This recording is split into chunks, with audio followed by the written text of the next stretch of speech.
ओम देवी प्रपन्नाति हरे प्रसीद प्रसीद मातर्जगतोऽखिलस्य प्रसीद विश्वेश्वरि पाहि विश्वं त्वमेश्वरी देवी चराचरस्य शरणागत दीनार्थ परित्राण परायणे सर्वस्यार्ति हरे देवी नारायणी नमोस्तुते।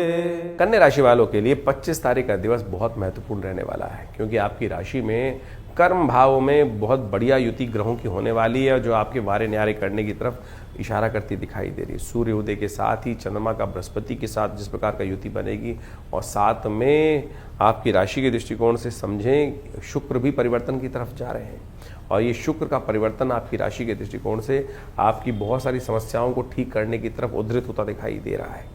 शनि के पाश से निकलकर, सूर्य के पाश से निकलकर शुक्र का आगे जाना, ये कहीं ना कहीं बहुत सारी चीज़ों को आपके फेवर में करने की योग आने वाले समय में बनाते दिखाई दे रहे हैं। इन ग्रहों योगों को विशेष तौर पर समझते हुए कार्य करने की ज़रूरत है। ये जो दिन है वो 7वां नवरात्र है, कालरात्रि का स्तवन करने का अवसर है, और ये कालरात्रि का स्तवन कर कर आप बहुत सारे शत्रुओं को परेशान जो है वो आपको कर रहे हैं, उन पर विजय प्राप्त करने की योग बना सकते हैं। कहा जाता है कि इस 7वें नवरात्र पर भगवती कालरात्रि का स्तवन करना चाहिए, और पीली सरसों से विशेष तौर पर हवन करने का प्रयास करना चाहिए। ऐसे में अंदर बैठे हुए काम, क्रोध, मद, लोभ, ईर्ष्या, द्वेष इत्यादि शत्रु हैं, उन पर विजय प्राप्त करने के योग बन जाते हैं। 26 तारीख का दिन बृहस्पतिवार का अवसर है, अष्टमी, महाअष्टमी का योग है। अष्टमी तो साधारण अष्टमी होती है, लेकिन चैत्र की जो शुक्ल पक्ष की अष्टमी वो महाअष्टमी के रूप में जानी जाती है। इस दिन तो साथ में राम नवमी का योग भी इस बार ये अष्टमी लेकर आई है काल गणनाओं के अनुसार से, क्योंकि अगले दिन जो है कई गणनाओं के अनुसार से देखें बहुत सारे क्षेत्र में अलग अलग मान्यताएं चलती हैं, लेकिन कई लोग 27 तारीख को रामनवमी बनाएंगे, कई लोग 26 तारीख को बनाएंगे। तो आप सुंदर रूप से दोनों दिन मनाने का प्रयास कीजिए। आपकी राशि के दृष्टिकोण से इस समय ग्रह गणना विशेष तौर पर जो बन रही है वो आपके लिए राजयोग का निर्माण कर रही है, जो सम्मान और पद दिखाने के लिए। आपकी राशि में इस वक्त 2 धारी ग्रह चल रहे हैं।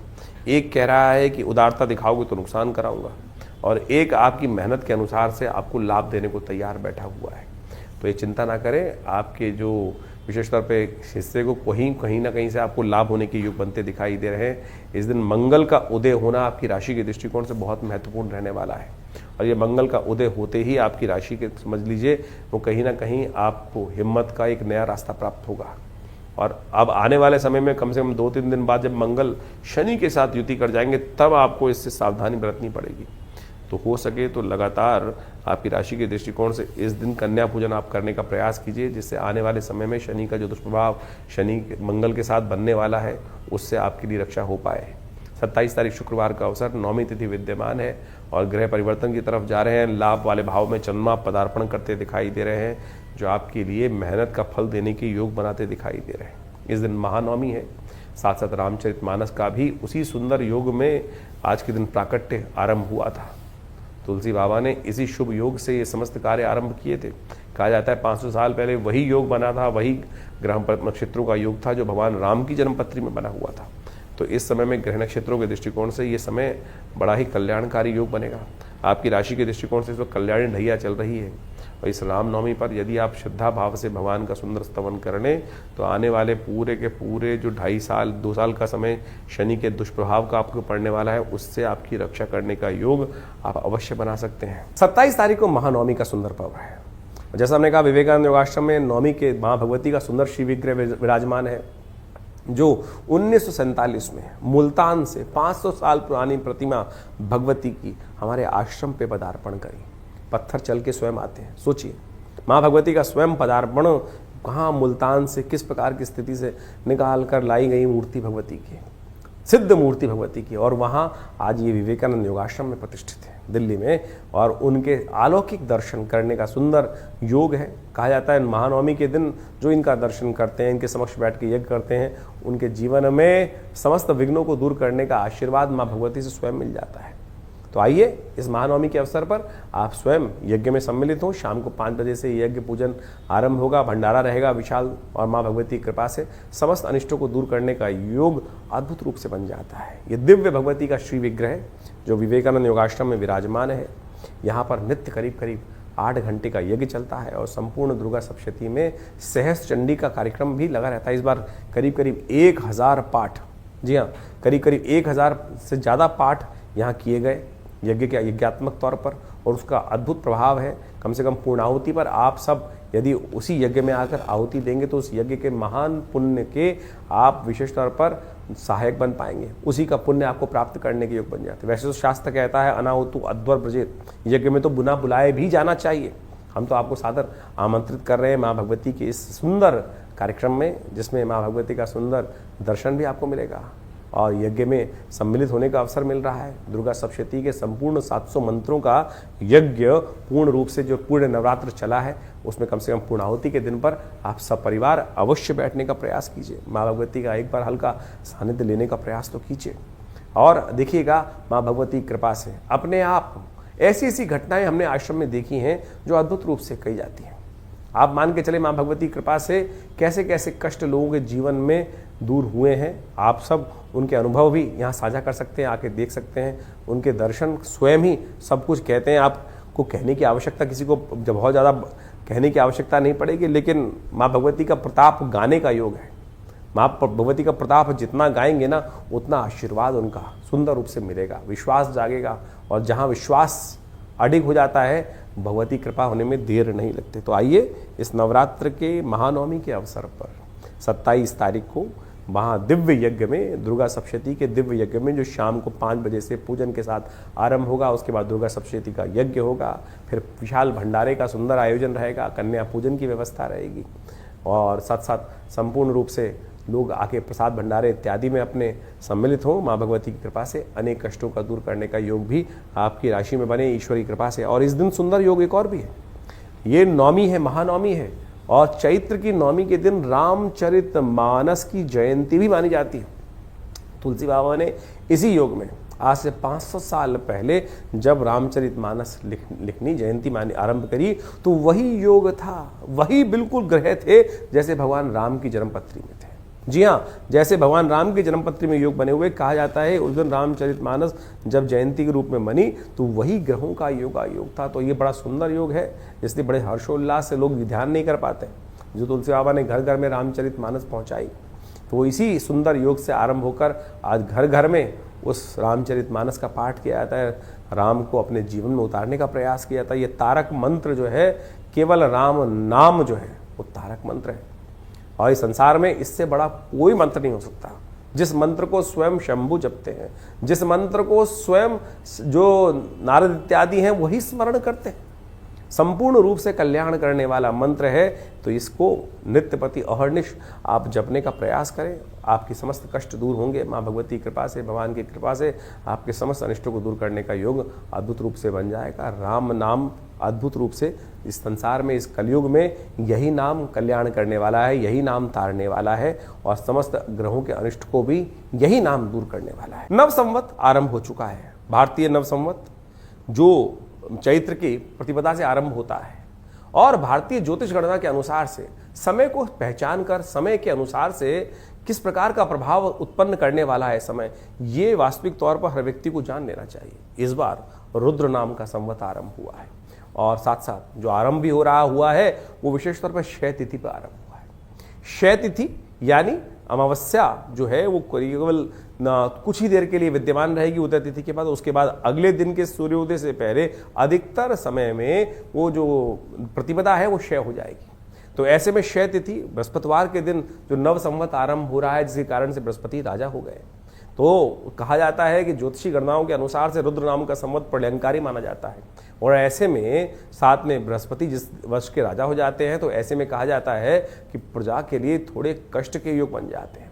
जो लोग राज अधिकारी होते हैं वो अपने अनुसार ही जो निर्णय लेते हैं, और वो कई बार प्रजा पे भारी पड़ते हैं। उसके कारण से प्रजा में रोष हो जाता है और प्रजा की शायद सुनी भी नहीं जाती है। और जिस प्रकार से रुद्र नाम का संवत है वो प्रलयंकारी है, और विश्व में युद्ध के इस वक्त जो स्थिति मची हुई है उसमें कहीं भी कोई राहत मिलती नहीं दिखाई दे रही।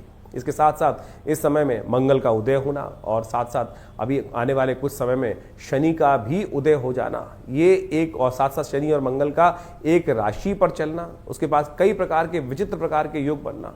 शनि और विशेष तौर पे आप समझें सूर्य एक साथ चल रहे हैं, मंगल राहु बुध की युति चल रही है, ये कहीं ना कहीं विश्व में कष्ट देने के योग साफ साफ बनाती दिखाई दे रही है। और इसमें जिस प्रकार की भयावह स्थिति दिखाई देती है पूरे, और इस बृहस्पतिवार जो चैत्र का महीना है इसमें जो योग बन रहा है, 5 बृहस्पतिवार का भी योग बन रहा है, ये कहीं ना कहीं प्रजा को कहीं ना कहीं कष्ट प्राप्ति के संकेत मिलते हैं। और राज्य लोगों को, जो राज्य अधिकारी लोग हैं, राजा लोग हैं, जो कहीं ना कहीं हर देश के कहीं ना कहीं राजा बने हुए हैं, उन सबको भी इस बात को समझना चाहिए।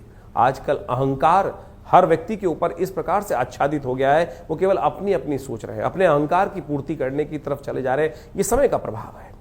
हर देश का जो प्रणेता है, जो राजनेता अपने आप को बना हुआ है, वो कहीं ना कहीं इसी प्रकार की स्थिति में चल रहा है और वो प्रजा की सोच भी नहीं रहे हैं। अपने अहंकार के अंदर जिस प्रकार की आहुतियां उपस्थित करते चले जा रहे हैं, उसके कारण से पूरे विश्व की प्रजा को कहीं ना कहीं किसी न किसी प्रकार से कष्ट झेलना पड़ता दिखाई दे रहा है। यह रुद्र नाम के संवत का प्रभाव भी इसी प्रकार का ही है। और ये जो इस पूरे वर्ष में ऐसा योग बनाता है कि कहीं ना कहीं पूरे वर्ष भर इसी प्रकार की घटनाएं कहीं ना कहीं चलती रहेंगी और कहीं ना कहीं अस्त इत्यादि वाहनों की दुर्घटनाओं का योग भी इस बार बनता दिखाई दे रहा है। तो इस के अनुसार से अपने भविष्य को अच्छे समझते हुए कार्य करने का प्रयास करना चाहिए। अभी आपने ज्योतिष गणनाओं के अनुसार से, आपकी राशि के अनुसार से उसका क्या प्रभाव है ये तो समझा ही समझा, लेकिन साथ साथ पूरे विश्व में जनमानस में जो एक वर्ष का और वर्ष के राजा का प्रभाव क्या है वो भी ज्योतिष गणनाओं के अनुसार, शास्त्र के अनुसार से जो बताया गया वो आपने समझा। लेकिन इन सब में परिवर्तन करना आपके कर्मानुसार है। देखिए कैसी ही विकट स्थिति बन जाए, लेकिन हम सबको अपने भाग्य अनुसार ही प्रभाव बनता है। ऐसा कभी नहीं होता है कि यदि कोई ना कोई कष्ट का समय पूरे सबके लिए चल रहा है तो सारे ही कष्ट में रहेंगे। हमारे अपने कर्म जो है, शुभ कर्म जो है, वो हमारे जीवन में दुष्कर्म को कहीं ना कहीं दूर कर देते हैं, कष्टों को कहीं ना कहीं दूर कर देते हैं। तो इस बात को समझें, यदि हमारे पुण्य कर्म हमारे साथ हैं और जिसके कारण से हमारे जीवन के कष्ट जो आएंगे वो कहीं ना कहीं हमको बचा के ले जाएंगे। तो इस बात समझें। कई बार लोग प्रश्न करते हैं कि किस प्रकार से समझें कि हमारे जीवन में पुण्यों के कार्य हो रहे हैं या कहीं ना कहीं जो पाप है वो कहीं परेशान कर रहे हैं। जब जीवन में कहीं ना कहीं आप बचते चले जा रहे हैं, गाड़ी आराम से चलती चली जा रही है, तो समझ लो कहीं ना कहीं पुण्यों का अकाउंट लबालब भरा हुआ है। जब छोटी सी गलती कहीं ना कहीं पकड़ी जाए और किसी और की गलती में आप कहीं ना कहीं फंसते चले जा रहे हैं, तो समझ लो कहीं ना कहीं आपके पुण्यों का अकाउंट जो है कम हो गया है, टटोलना पड़ रहा है। घड़े में हाथ डाल के पुण्यों को ढूंढने पड़ रहे हैं, तो उसमें आपको घड़े को पुण्यों से भरने की आवश्यकता है। तो कोशिश ये करें, ये नवरात्र इत्यादि शुभ तिथियां जो कुछ भी आती हैं, किसी को दान करना, किसी को पुण्य करना, किसी का अच्छा करना, अच्छा भावना अपने मनो मस्तिष्क में रखना, ये सब पुण्य बढ़ाती हैं। अब आप ये समझ लो कि आपके द्वारा ये सब कार्य कितने होते हैं। अगर आप किसी की मन में कहीं ना कहीं किसी का द्वेष भाव रख रहे हो तो ये सब पुण्य घटा रहे हैं, क्योंकि व्यक्ति से अनजानेपन में ज्यादा पाप हो जाते हैं, पुण्य बहुत कम हो पाते हैं। और यही वास्तविक तौर पर समझना चाहिए, यही कष्टों का निदान का मार्ग है कि पुण्यों को ज्यादा बढ़ाने का प्रयास करें। आप लगे हैं अंगूठियां पहनने में, आप लगे हैं पता नहीं कौन कौन से टोटके करने में, उनसे पुण्य नहीं जागने वाले, उनसे कष्ट नहीं भागने वाले। कष्टों का भागने का सीधा तरीका जो है कि शास्त्र के अनुसार से जो कहा गया ना, अवश्य में भोक्तव्यम कृतम कर्म शुभा शुभम, ये मान के चलो कि अशुभ जो कर्म आप कर रहे हो वो कहीं ना कहीं आप ही भोगेंगे। शुभ कर्म जो आपके द्वारा हो रहे हैं वो आपको ही भोगने हैं, उसका पुण्य आपको ही मिलेगा। तो इसलिए कोशिश करें, किसी गरीब व्यक्ति की सेवा, किसी को अन्न का दान, कहीं ना कहीं किसी की सेवा किसी प्रकार से हो जाए, मन से पवित्र भाव से सोच लेना, वही पुण्य को बढ़ाने वाला है। तो इस प्रकार से जो कुछ शास्त्र के दृष्टिकोण से हम समय समय पर कई प्रकार के पुण्य कार्य करने के लिए आपको समझाते रहते हैं, उद्धृत करते रहते हैं, चाहे वो यज्ञ इत्यादि हो, चाहे गौ सेवा का कार्य हो, चाहे वो किसी बीमार की सेवा करने का कार्य हो, किसी को दवाई देने का कार्य हो, किसी का विवाह में सहयोग करने का कार्य हो। यही वास्तविक तौर पर आपको जो सेवा भाव से रखना है, मन में सरलता रखनी है, मन में किसी के प्रति राग द्वेष नहीं रखना है, यही आप यदि समझ लो तभी पुण्य जागेंगे, तो तभी कष्टों से रक्षा होने का कोई ना कोई मार्ग बचेगा। तो जितने भी हम इस कार्यक्रम के माध्यम से आपके साथ जो भी बात कराते हैं, आम तौर पे जनरल तौर पे हम जो भी बता रहे हैं, हर जो उत्सवों के अनुसार से कुछ ना कुछ दान ही बताते हैं, तप ही बताते हैं, आपको यज्ञ करना ही बताते हैं, परमात्मा की सेवा ही करना बताते हैं। तो उसी को करते रहेंगे तो बहुत अच्छा रहेगा। सेवा भाव अपने मन में जगाए रखें, और जो समय समय पर ये मुहूर्त आते हैं, इस बात को समझ लीजिए सही रूप से। ये जो मुहूर्त आते हैं ना, ये मुहूर्त हैं क्या? ये मुहूर्त जो है वो सेफ पैसेज है, ये विशेष तौर पर सेफ पैसेज है, और एक वो छोटा सा टाइम होल है कि जिसमें आप अपने पुण्यों को कई गति से देकर उस टाइम ट्रेवल से बाहर निकल सकते हैं। जी हाँ, यही वास्तविक तौर पे वो टाइम होल्स है कि जिसके बारे में आइंस्टाइन बात करते थे कि टाइम होल्स हैं और ट्रैवलिंग मशीन्स के थ्रू आप उसमें ट्रैवल कर सकते हैं। जैसे आपने पुण्य, जैसे ग्रहण इत्यादि काल पढ़ा, उसमें हमें एक शास्त्र के दृष्टिकोण से कहा जाता है कि आप जो कर्म करोगे उसका 100 गुना अधिक प्रभाव होगा। जैसे नवरात्रों के अंदर संधि काल में सुबह शाम, अब यही नहीं कि आपका नवरात्र तो साल में 4 बार आएंगे, लेकिन रोज आवश्यकता है तो कैसे, हर रोज संधि काल आती है ना, सुबह की संध्या, शाम की संध्या, मध्याह्न की संध्या, तुरीय संध्या, ये भी जो संधि काल है इसमें भी भगवान का नाम जप करना समस्त प्रकार के कष्टों को दूर कर देता है, कई गुना अधिक प्रभाव दे देता है। इसलिए भारतीय संस्कृति में कहा गया है कि जो संध्या वेला है उसमें जाके भगवान का नाम जप कर लो थोड़ी देर के लिए, तो ये करें, यही आपके लिए समस्त रूप से कष्ट निवारण करने का योग बनने वाला है और यही आपको मार्ग दिखाने वाला है सही तौर पर। तो इन सिद्धांतों को समझकर, और आप नहीं तो एक बात समझा, बहुत सारे लोग हैं जो आपका उपहास उड़ाते रहते होंगे, कोई पुण्य कार्य भगवान की सेवा करता है, कहते हैं पागल हो गया है। ऐसे लोगों की बातों में ना फंसे। जब गलत लोग जो बोलते हैं उनकी बातों में फंस जाते हैं, कोई जुआ खिला रहा होता है, आजा बैठ, कहाँ जा रहा है, बैठ साथ में खेल, तब तो आप फंस जाते हैं। तब तो नहीं बोलते कोई व्यक्ति, अरे नहीं मुझे गलत रास्ते पे डाल रहा है। लेकिन जब पुण्य कार्य कर रहा होता है तो वो तो एक बार बोल के छोड़ देता है, अरे सब कुछ नहीं होने वाला, और आप उस मान को अपने लिख के रख लेते हैं, हाँ कुछ नहीं होने वाला है। जब कोई गलत कार्य की तरफ, किसी गलत रास्ते पर बिठाता है आपको, तब आप नहीं सोचते हैं कि नहीं गलत रास्ता है, तब तो आनंद आ रहा होता है। बस यही है पुण्य और पाप। तो इसको समझकर कार्य करने का प्रयास करो, यही आपकी रक्षा करेगा। और बाकी में जितने धंधे वाले बैठे हैं, चाहे घंटी बजवा ले हैं, चाहे कुछ और बजा रहे हैं, चाहे कुछ और बेचकर आपको कुछ ना कुछ पहनाने की बात कर रहे हैं, उन सब से कुछ नहीं होने वाला। तो इसलिए अपने समय को समझो, समय के अनुसार से कार्य करो। शास्त्र में, पुराणों में, वेदों में इत्यादि समस्त ग्रंथों में कथा के माध्यम से यही सत्य को निवारण करने का रास्ता बताया गया कि सेवा भरो, मनोर्भवो, सेवा कार्य करने का प्रयास करो, यही वास्तविक तौर पर निदान का मार्ग है। तो इसको समझ लिया तो बहुत सुंदर आपके लिए कल्याण का मार्ग बन जाएगा। और समय समय पे अपने समय को पहचानते हुए आगे चलना चाहिए। ज्योतिष विज्ञान वही माध्यम है कि ज्योतिष की गणनाएं किस प्रकार से क्या खेल रचने जा रही हैं। तो अब शनि का जो उदय होने जा रहा है, आपकी राशि के अनुसार से क्या उसका प्रभाव है वो हमने आपको समझा दिया। मंगल का उदय होने से क्या प्रभाव पड़ेगा वो भी हम अपने दिन पर दिन जो ग्रहों का योगायोग है वो भी हमने आपको समझाने का प्रयास किया। तो बुद्धिमान बनकर इन समस्त चीज़ों को समझकर अपने जीवन में कार्यों को शुभ करने की तरफ अग्रसित होंगे तो बहुत कल्याण का मार्ग प्रशस्त होगा। आपका कल्याण हो, ईश्वर के प्रति आपके मन में भावना, सद्भावना हमेशा जागी रहे, यही आप सबको आशीर्वाद। और बहुत सारे कार्यक्रम हमारे आश्रम पे समय समय पर इस समय में रहेंगे। नवरात्रों का यज्ञ भी रहेगा, उसके बाद हनुमान जयंती का कार्यक्रम है वो भी रहेगा, और बहुत सारे सेवा भाव, गौ सेवा इत्यादि, यज्ञ इत्यादि, भंडारे इत्यादि में समय समय पर कार्य चलते रहते हैं। आप उनके साथ अपने आप को जोड़ने का प्रयास कीजिए। और बहुत बड़ा हॉस्पिटल भी है दिल्ली में, विवेकानंद योगाश्रम, जिसमें लोगों की जनमानस की सेवा करने के लिए बहुत सारे कार्य भी किए जा रहे हैं। आप उसमें जुड़ सकते हैं। धन्यवाद, नमस्कार।